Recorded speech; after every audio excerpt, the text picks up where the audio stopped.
오늘 말씀은 로마서 10장 1절에서 15절의 말씀입니다.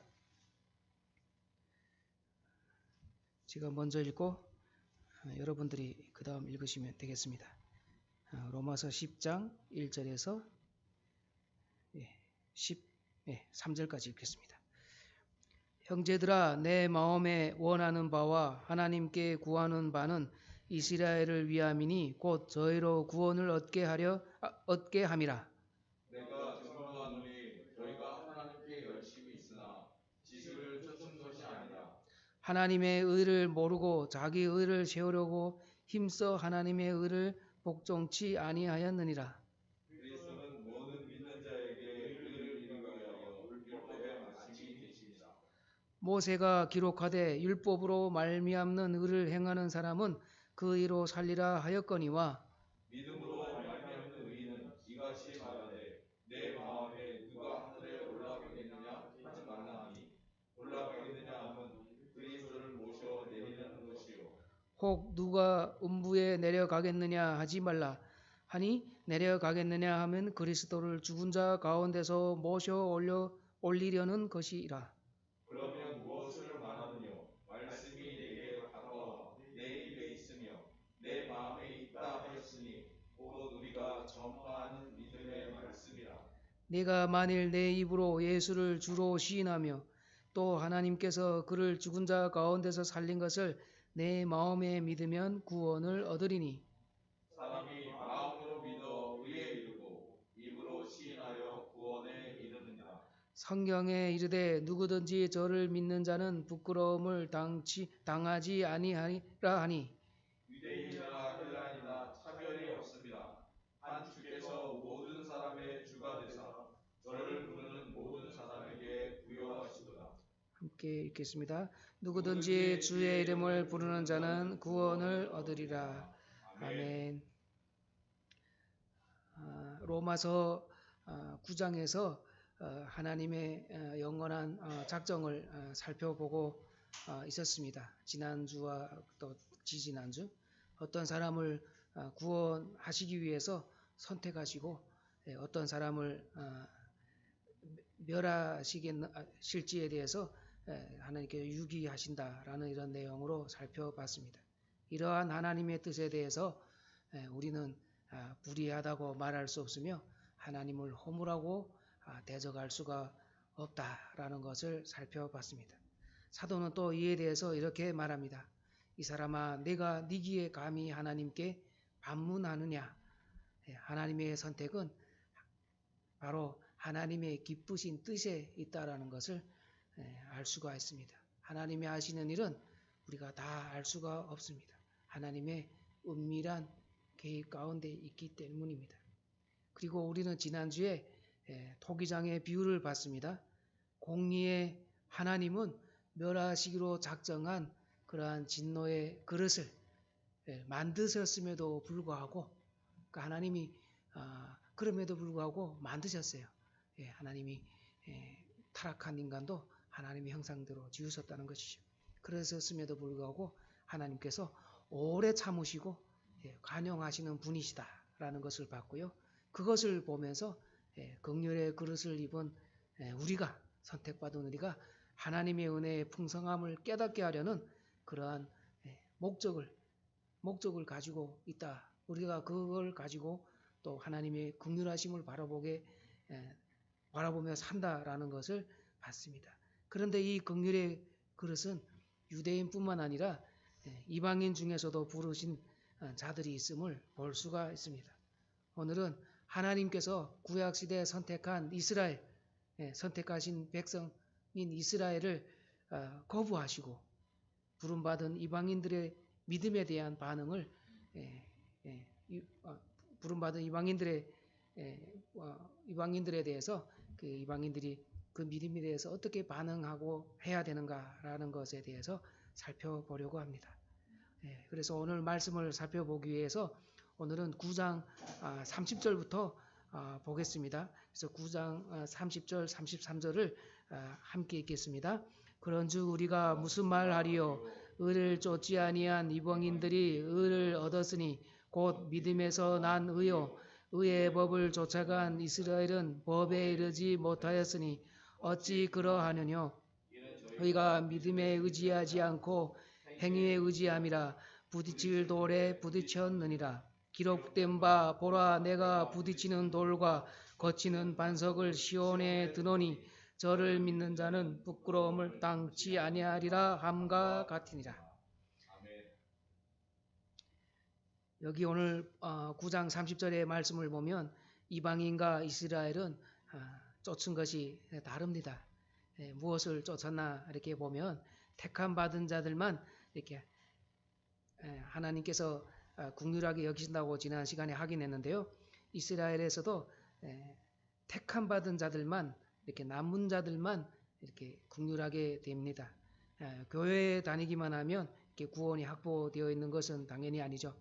이스라엘에 따른 것은 바로 의입니다. 의.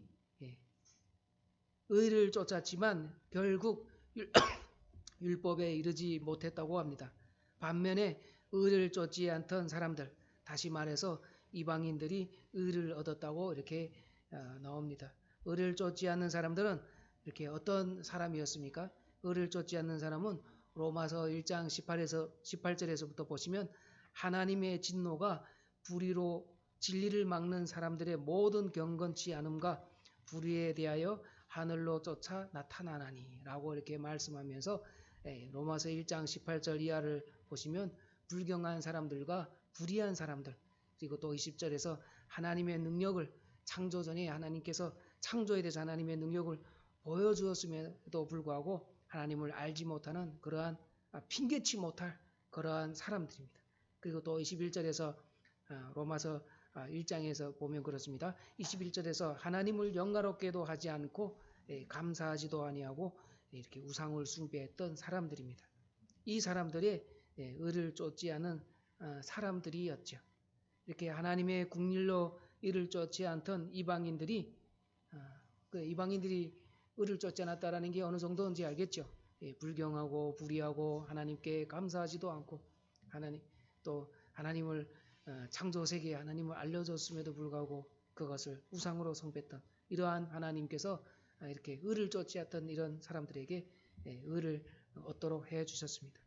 반면에 의를 쫓는 이스라엘은 법을 이루지 못했다라고 합니다. 이스라엘은 하나님의 선택하신 백성이죠. 그럼에도 불구하고 이스라엘은 하나님을 율법을 가지고 있음에도 불구하고 그들은 이스라엘의 율법을 이루지 못했다고 이렇게 말을 합니다. 갈라디아서 3장 10절의 말씀을 통해서 율법이 행위에 속하는 자들은 저주 아래에 있다라고 말합니다. 율법이 저주라는 말이 당연히 아니죠. 율법 아래에 있으면 저주가 있다라는 말이 아니고 율법을 그 누구도 지킬 수 없다라는 것입니다. 율법을 지키는 사람은 지킬 수 없기 때문에 저주 아래에 있는 사람과 같다라는 것입니다. 저도 이제 율법에 대해서 좀 이해하기 전에는 율법을 저주 아래에 있다고 그러고 어떨 땐 또 하나님 율법이 완벽하다고 하고 또 어떤 데 가서는 되게 헷갈리지 않습니까? 근데 이제 이 본문을 조금 늦게 깨달았어요. 신학교 가서 깨달았어요. 부끄럽지만 하여튼 율법의 저주 아래에 있다라고 하는 것은 이렇게 율법이 저주가 아니고요. 우리가 그렇게 지킬 수 없는 그러한 것이죠. 우리가 십계명을 다 지킬 수 있습니까? 우리가 십계명을 다 지킬 수가 없죠. 율법은 오히려 죄를 깨닫게 한다고 로마서 3장 20절에서 말씀합니다. 율법은 또한 율법을 더 찾고 율법 아래에 있을 때 우리는 죄를 더할 뿐이라고 합니다. 그것이 로마서 5장 20절에서도 그렇게 말씀합니다. 그런데 이스라엘은 율법을 통해서 자기의 의를 드러내려고 했습니다. 그렇기 때문에 사도는 이것에 대해서 율법에 이르지 못하게 되었다라고 이렇게 말을 합니다. 이방인들은 믿음으로 의를 이렇게 얻었지만 이스라엘은 믿음을 거부한 거죠. 우리는 믿음을 받거나 거부하는 것이 이렇게 이방인은 의를 쫓지 않았지만 믿음을 얻게 되고 그 다음에 이스라엘은 의를 쫓았지만 법에 이르지 못한 그러한 믿음을 거부한 것, 이러한 것들을 우리가 볼 때 우리가 믿음을 받거나 또 거부하는 것이 나의 결단에 있지 않다라는 것을 명심해야 됩니다. 믿음을 가진 것을 잘못 이해하면 행위가 될 수 있습니다. 내가 성경 많이 읽고 믿음 달라고 기도했기 때문에 믿음이 커지는 것이 아닙니다. 우리는 저렇게 오해할 수가 있죠. 하나님께 믿음 달라고 이렇게 기도하는데 그것마저도 내가 해서 믿음이 더 좋아졌고 누구는 성경을 많이 읽고 성경 많이 알기 때문에 그런 것이 아니라 그것은 다 하나님께서 우리에게 믿음을 주신 하나님 선택하신 백성들에게 믿음을 가지도록 하셨기 때문에 그것은 하나님의 은혜입니다. 그렇기 때문에 하나님의 은혜로 믿게 된 것입니다. 이렇게 오늘 말씀을 보시면 33절에 보시면 기록된 바 보라 내가 부딪히는 돌과 거치는 반석을 시온에 두노니 저를 믿는 자는 부끄러움을 당치 아니하리라 함과 같으니라 이렇게 말씀합니다. 이렇게 행위를 의지했던 그러니까 우리의 공로로 우리가 뭘 하려고 했던 그런 사람들은 오히려 하나님의 율법을 다 이루지 못하고 이룰 수가 없는 그런 것이죠. 그러니까 우리는 그런 부딪히는 돌에 부딪혔다라고 하는데 이 부딪히는 돌이 뭐냐면요. 이것이 바로 그리스도예요. 이사야서 8장 14절과 또 이사야 다른 본문에서도 하나님이 유다와 이스라엘에 거치는 돌이 되실 것이다 라고 이렇게 선포를 하십니다. 그리스도가 거치는 돌입니다. 자신들의 완악함으로 그리스도 부딪히는 다시 말해서 부딪히는 돌에 넘어져서 이렇게 유의 길로 갈 수 없게 되었습니다. 그리스도를 우리가 믿는가 안 믿는가에 따라서 우리가 넘어질 수도 있고 우리가 또 설 수도 있는 것입니다. 이렇게 사도는 10장 1절에서 이스라엘이 구원을 얻기를 이렇게 간구합니다. 내가 형제들아 내 마음에 원하는 바와 하나님께 구하는 바는 이스라엘을 위함이니 곧 저희로 구원을 얻게 하려 함이라. 또 2절에서 이스라엘은 하나님께 열심히 있었지만 지식을 쫓은 것이 아니다라고 이렇게 사도는 말을 합니다. 그들의 열심이 이렇게 무지에 근거한 거죠. 하나님에 대한 올바른 지식을 따른 것이 아닙니다. 하나님이 어떤 분이신지 잘 모르는 것이 이들이 하나님께 되게 열심히 있고 뭘 하고 있는 것 같지만 이것은 하나님을 아는 그러한 지식을 쫓은 것이 아니다라고 이렇게 말을 합니다.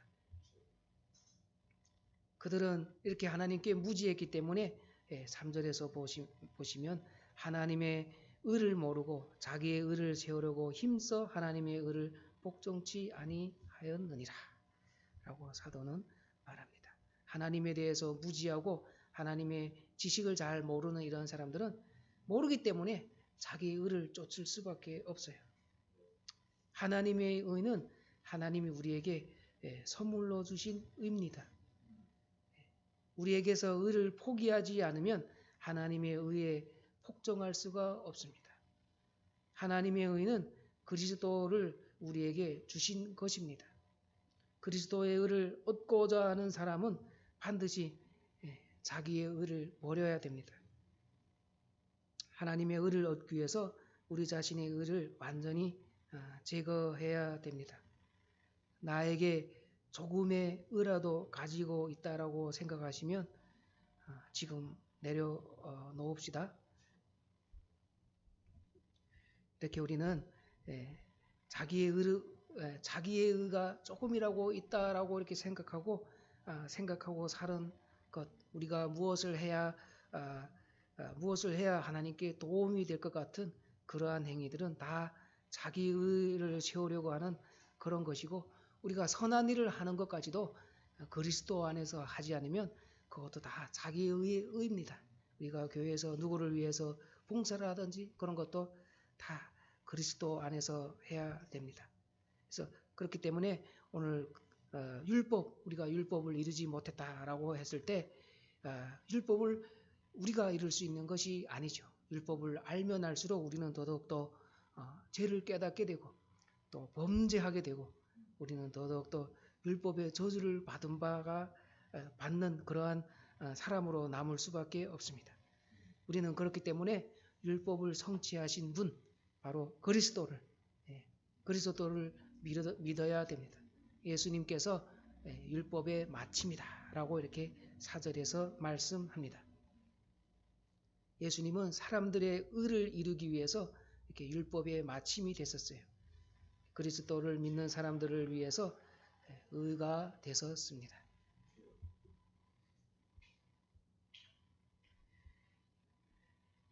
그래서 좀 더 율법의 의 이렇게 행위와 관련해서 이제 5절 이하에서 보시면 모세가 기록하되 율법으로 말미암는 일을 행하는 사람은 그 이로 살리라 하였거니와 라고 해서 모세의 글을 인용하는데요. 레위기의 말씀입니다. 그리스도는 율법을 성취하셨습니다. 그렇기 때문에 믿음으로 말미암는 이는 행위를 거절합니다. 믿음으로 말미암는 의, 우리가 믿음으로 말미암는 일을 얻는다라고 하는 것은 예수님을 우리가 믿고 그렇게 사는 것이기 때문에 우리에게는 그 어떤 공로나 그 어떤 행위나 이것은 선행을 하지 말라는 것이 아닙니다. 그리스도가 없는 그러한 가운데 우리가 하는 것들이 다 행위이며 그것이 자기 의로 드러나기 때문에 하나님 안에서 그리스도 안에서 이렇게 해야 된다라는 것이죠. 그런데 오늘 말씀에서 믿음으로 말미암는 이는 이같이 말하되 내 마음에 누가 하늘에 올라가겠느냐 하지 말라 하니 올라가겠느냐 함은 그리스도를 모셔 내리는 것이요 홍두가 음부에 내려가겠느냐 하지 말라 하니 내려가겠느냐 함은 그리스도를 죽은 자 가운데서 모셔 올리려는 것이라. 이 말은 무슨 말이냐면요. 누가 하늘에 올라갈까? 누가 음부에 내려갈까? 라고 이렇게 하지 말라는 것입니다. 믿음에서 나는 의만 있으면 우리는 그 어떤 것을 구할 필요가 없습니다. 예수 그리스도를 하나님께서 예수 그리스도를 우리에게 주셨지 않습니까? 예수 그리스도를 믿는 그러한 이만 있다면 누가 하늘에 올라갈지 누가 음부에 내려 지옥에 갈지 그렇게 라고 이렇게 말하지 말라는 것입니다. 누가 어떻게 될지를 의심하는 것은 그리스도를 하늘에서 모셔 내려오는 것이고요. 오늘 본문 말씀과 같이 반대로 음부에서 그리스도를 모셔 올리는 것이 됩니다. 하늘의 기업을 받을 신자인가에 대한 여부를 이렇게 의심하면 그리스도를 하늘에서 모셔 내리는 것이고 반대로 불행당하게 되는지 여부를 의심하는 것은 그리스도의 죽으심을 이렇게 무효화시키는 것입니다. 그리스도께서 예수님께서 이렇게 죽으시고 부활하신 그러한 예수님을 믿는 것, 이렇게 믿는 것이 바로 믿음으로 말미암는 이를 가지는 것인데 우리가 그런 것이 없이 이렇게 누가 하늘에 올라가겠느냐, 누가 음부에 내려가겠느냐, 무저갱이에 내려가겠느냐 이렇게 하는 것은 우리가 그런 거에 대해서 의심하거나 우리가 그런 거에 대해서 판단할 수가 없다라는 것입니다. 우리가 판단하는 것은 그리스도를 하늘에서 끌어내리는 것, 또 올리는 것 이런 식으로 사도 바울이 우리에게 깊은 가르침을 줍니다. 10장 8절에서 그러면 무엇을 말하느냐 말씀이 내게 가까이 내 입에 있으며 내 마음에 있다 하였으니 곧 우리가 전파하는 믿음의 말씀이라. 신명기 30장 14절의 말씀에서 가까운 말씀이라고 이렇게 이런 단어가 이렇게 인용이 되는데요. 우리는 어떤 행위로 우리의 신앙을 증명하는 것이 아니고 우리의 입과 마음의 말씀을 가까이 해야 됩니다. 이렇게 믿음으로 사는 사람은 바로 어떻게 사는 사람인가라고 봤을 때 바로 우리의 말씀, 하나님의 말씀이 우리의 입과 우리 마음에 가까이에 있는 그러한 말씀을 가까이 하고 살아야 됩니다. 그리고 9절에서 내가 만일 내 입으로 예수를 주로 시인하며 또 하나님께서 그를 죽은 자 가운데서 살리신 것을 내 마음에 믿으면 구원을 얻으리니 사람이 마음으로 믿어 의에 이르고 입으로 시인하여 구원에 이르니라. 말씀은 이렇게 입으로 시인하는 것이 열매입니다. 입으로 시인하는 것이 열매고 우리의 마음에 입으로 이렇게 고백하는 것은 믿지 않는 자를 만나든지 자녀를 교육할 때서든지 이렇게 말씀이 기준에 대해 신앙의 증거로 이렇게 나와야 합니다. 우리의 이웃을 만났을 때 우리의 입 가운데 우리가 교훈할 때 우리의 입에서 하나님의 말씀이 나와야 됩니다. 그런데 우리는 너무 마음이 힘들고 어려우면 우리의 입에서 한 입으로 두 가지가 나오지 않습니까? 이렇게 또 막 힘들면 약간 이렇게 저주, 한 입에서 두 가지가 이렇게 나오는데 우리의 입에서 신앙 고백하는 그러한 입에서는 우리의 모든 것들이 다 그러한 말씀이 기준이 돼서 말씀의 규범이 그렇게 나오도록 해야 합니다. 말로만 예수 믿는다고 마음속에 신앙이 이렇게 굳게 자리 잡혔을 때 삶에서 증거가 나타나야 됩니다. 그러한 증거가 바로 예수 그리스도를 죽으심과 부활로 소망하며 사는 것입니다.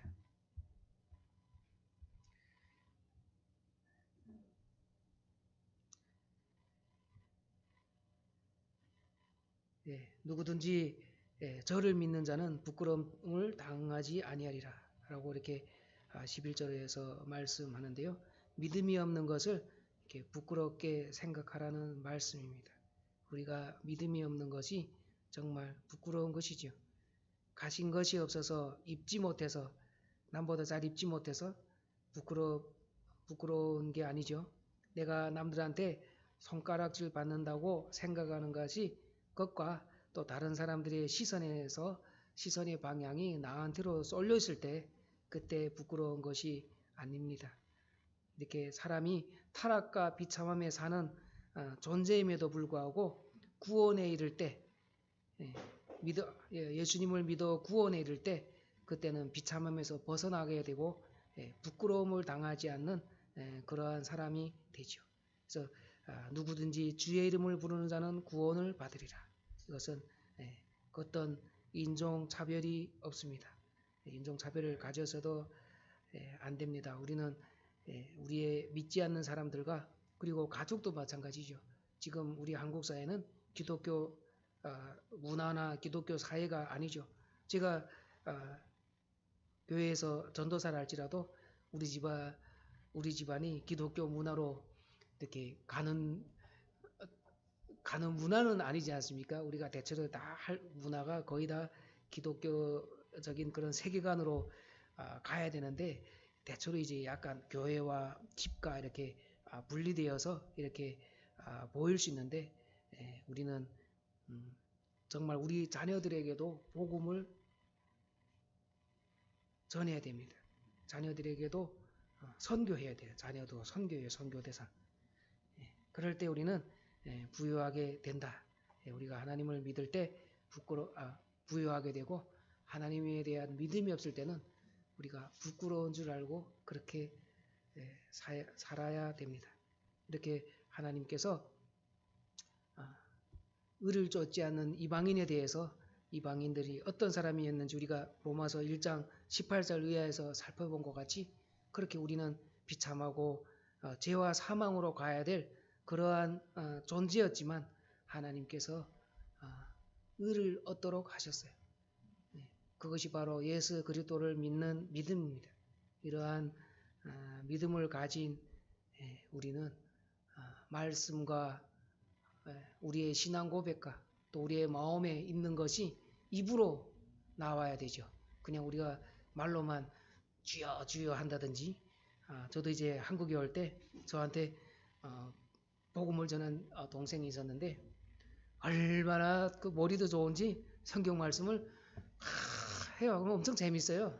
그러다가 제가 이제 마지막에 그래서 하나님이 어디 있는데 이렇게 하고 했던 적이 있는데 결과적으로는 이제 그런 친구들 보면 또 이렇게 신앙의 지식은 되게 많은데 이렇게 좀 나가서 이렇게 한국 사회에 와서 적응도 잘 못하고 이런 거 보면서 이게 참 쉽지 않구나 이런 생각이 들었습니다. 그래서 우리는 이렇게 우리의 신앙 고백과 같이 우리의 삶에서도 그러한 증거들이 나와야 되고 그 다음에 정말 요즘에 어려운 때죠.